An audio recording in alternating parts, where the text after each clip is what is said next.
भगवान श्री गोवर्धन नाथ की कृपा से आज के इस प्रेरक पुष्प सत्र में आप सभी श्रोताओं का स्वागत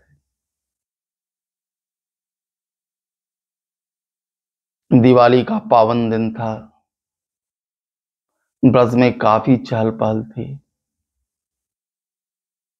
माता यशोदा मिठाइयां बना रही थी। प्रत्येक घर में आज सुंदर सुंदर पकवानों की तैयारी चल रही थी। बाल कृष्ण दौड़ते हुए माता की ओर दौड़े। माँ ने कहा, उधर रुक जा, आज मेरे पास मत आओ। कन्हैया ने कहा, क्यों माँ? बोले, आज जय जय होने के बाद जो मैं पकवान बना रही हूं यह तुमको प्राप्त हो सकता है, इसलिए दूर रहो। तो ये जय जय क्या होता है? तो मैया ने कहा कि तू अपने पिता से जाके पूछ ले कि जय जय क्या होता है। बालकृष्ण अपने पिता के पास पहुंचे। पिता से प्रश्न किया, कथ्यता में पिता कोयम संप्रभो वा उपायतः। कथ्यता में पिता कोयम, हे पिता, कोयम कौन है वह जिसके लिए इतनी तैयारियां चल रही हैं, किसमें इतनी संप्रभुता है? मैं यह जानना चाहता हूं, किम फलम कस्य चौद्देश्यः। इस जय जय का क्या उद्देश्य है और इसका क्या फल होगा? आप इसकी उपासना करने जा रहे हैं। नंद बाबा ने कहा, बेटा, दिवाली के दिन हम लोग पर्जन्य के देवता इंद्र की उपासना करते हैं। इंद्र पर्जन्यो देवता हैं, पर्जन्य के देवता हैं, वर्षा के देवता हैं। जब हम उनको भोग लगाते हैं, उनकी पूजा करते हैं, तो इंद्र प्रसन्न हो जाते हैं, और जब इंद्र प्रसन्न हो जाते हैं तो वर्षा करते हैं, और जब वर्षा होती है तो उससे अन्न उत्पन्न होता है। तो हमारा उद्देश्य क्या है? हमारा उद्देश्य है कि हमारा क्षेत्र हरा भरा हो, अन्न का उत्पादन हो, फल का उत्पादन हो, और देवता हमारे जो हैं सो इंद्र हैं, इनकी उपासना भी हो जाए। तो कन्हैया ने कहा कि एक बात बताइए बाबा, यदि ब्रज के आधे लोग पूजा करें और आधे लोग पूजा नहीं करें, तो आप ये बताओ, क्या इंद्र वर्षा करेंगे तो इनके खेत में करेंगे, इनके खेत में नहीं करेंगे? नंद बाबा ने कहा कि कन्हैया, तू है तो 7 वर्ष का छोटा सा नन्हा सा, लेकिन तू ऐसी टेढ़ी टेढ़ी बात करता है कि मेरी खोपड़ी में भी समझ में नहीं आती बात। तब यह बता कि तू कहना क्या चाहता है? कन्हैया ने कहा कि बाबा, मैंने बड़े बड़े साधु संतों की संगति की है। मैंने उनसे सुना है कि कोई भी किसी को सुखी दुखी नहीं कर सकता। सुखी व्यक्ति का कर्म ही उसको करता है। कर्मणा जायते जन्तुः। कर्म के कारण ही हमारा जन्म होता है, फिर दूसरी योनियां भी प्राप्त होती है। कर्मणैव विलीयते। कोई सुखी हो रहा है, किसी को दुख हो रहा है, कोई भयभीत है और किसी को अप्राप्त की प्राप्ति हो रही है।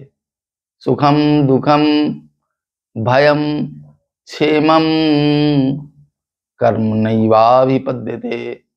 यह सब उसके कर्म के फल के कारण ही है। ईश्वर ने कर्म प्रधान जगत बनाया है। कर्म प्रधान विश्व करी राखा, जो जस करई सो तस फल चाखा। तो पिता सब कर्म के अनुसार हो जाता है, तो आप बेकार इंद्र के चक्कर में पड़े हो।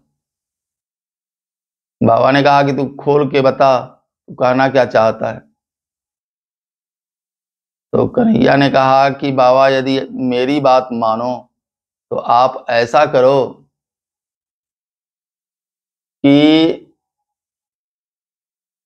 आप ऐसा करिए कि मेरे गोवर्धन नाथ की पूजा करिए। बोले इससे फायदा क्या होगा? बोले यदि आप पूजा करेंगे तो गोवर्धन नाथ हरी हरी घास उगाएंगे, हमारी गैया चरेंगी, अधिक दूध हमें प्राप्त होगा, और अधिक दूध प्राप्त होगा तो हम लोग दूध से माखन बनाएंगे, दही बनाएंगे, खूब खाएंगे, खूब आनंद करेंगे। इसलिए आप ऐसा करो कि गोवर्धन नाथ की पूजा करो। बोले ठीक है, हम लोग गोवर्धन नाथ की पूजा करेंगे। पूजा की तैयारी शुरू हो गई। पूजा की तैयारी शुरू हो गई।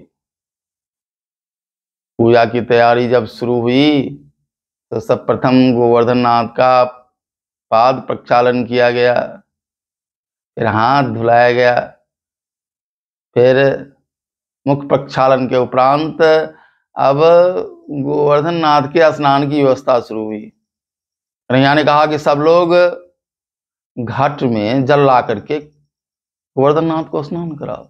1000 घट ब्रज बालकों ने लाया, सबने मिलकर लाया और उससे स्नान कराया।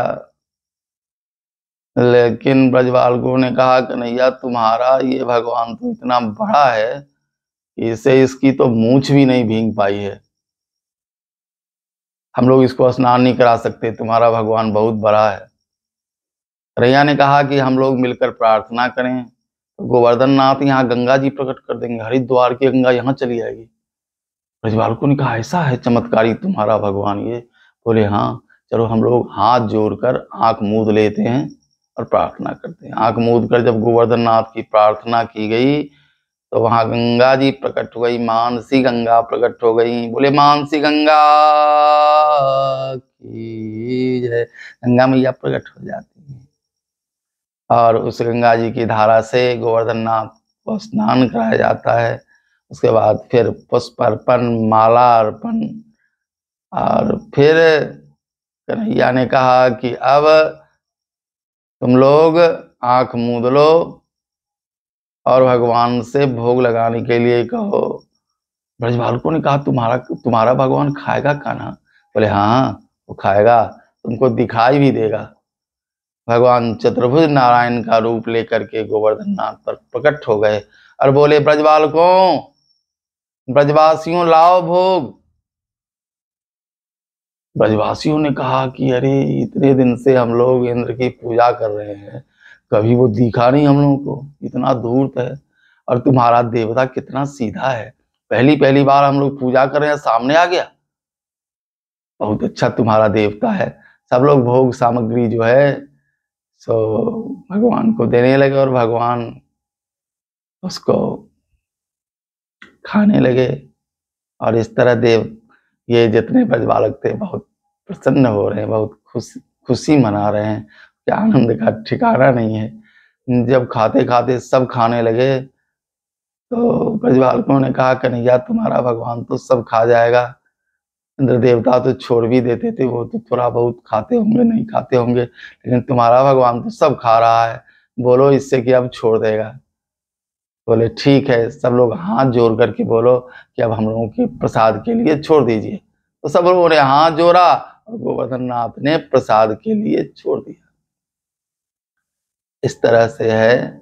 सियावर रामचंद्र भगवान की जय।